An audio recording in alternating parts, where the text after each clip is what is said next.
Gambling's about big money and good luck, and it's one of the favourite targets for hustling. We set up a casino night and invited a bunch of real people to come along and play. Alex and Paul are here to put their casino hustling skills to the test, and we've got our cameras in position to try to catch them doing it. Welcome to Roulette Scams. Paul and Alex are busy placing bets all over the layout, just like the other players. But unlike the other gamblers, the spin of the wheel seems to be on their side, as they win again, and again, and again. So what's their secret? When I was a kid, I asked a gambler, how can you cheat at the game of roulette? And he put it like this: what if you could make a bet after the ball had landed in the wheel? This is the art of past posting. In other words, once you know what the number is, you try and take advantage of that information and get something onto the layout without the dealer noticing. So here's past posting in operation.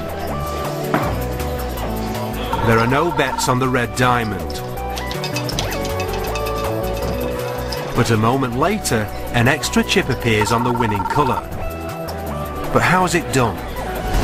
Now, a roulette table can get quite busy, and usually you'll have one croupier there, and they can be very easily distracted by people chatting to them, or they're cashing up for other people.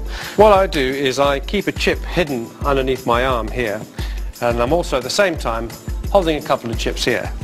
I'm looking at the wheel, and I'm looking to see what colour comes down. And depending on what colour, so let's say we've got a red colour coming down, I will actually come in to make a bet. As I come in, of course, the dealer will tell me off and say, well, you're too early or you're too late. Giving my apologies, look straight at the dealer, I lift my arm up and say, I'm so sorry. But in the action of going forward to placing a bet, I've managed to sneak one of my chips right into the right colour. So that chip is going to get paid off. Even close up, one moment nothing, the next a winning bet for the hustler to collect on. Another popular method of placing your chips on a number after it's landed is, let's say I had my 3 chips here on number 14, and I was slightly unlucky because the number 13 came in. So I'm only one off. Well, just by being a little bit sneaky, I can introduce some cash, ask the dealer to make some change for me, and as I lean forward to give her the money to be very helpful, I just nudge my chips just slightly back on the halfway line. Now, having my chips onto that line means that I get 17 to 1 on my money. That could be a lot of money depending on the value of those chips. And I know that move seems a little bit obvious, but at a busy roulette table, you only need to get away with it once. And at 17 to 1, that's worth the risk. A more advanced move, a past posting move, would go like this. I'm going to make a move on the table. And while I make that move, I'm going to try and get some more chips down on the layout. And naturally, if I'm working with a dealer who's pretty savvy, they're not going to fall for anything. So it has to be a little bit cleverer. I happen to have 4 of Alex's chips. These have been passed to me by a third party. What we're going to do here is I'm going to make a bet, but the bet's going to be a late bet or an early bet. Either way, the dealer's going to call it off.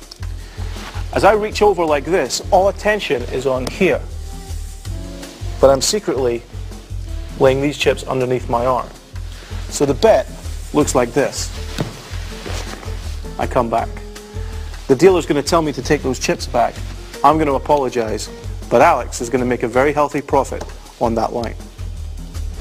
No more bets now, thank you. In the casino, we can see this sting play out.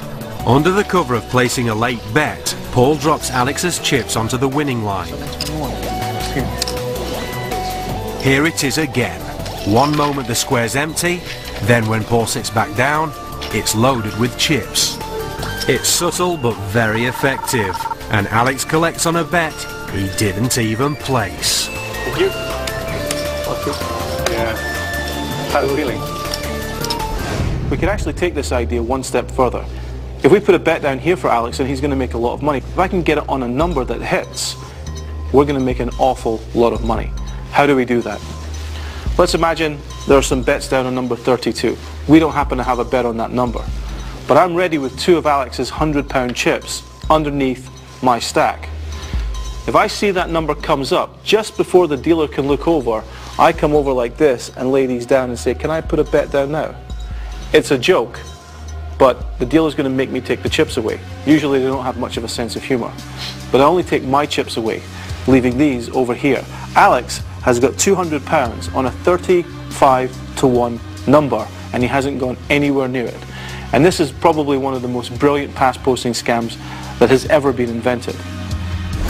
By working as a team and using the pass posting technique, our boys beat the house and walk away with a stash of cash, leaving the casino out of pocket and the other players wondering how they did it.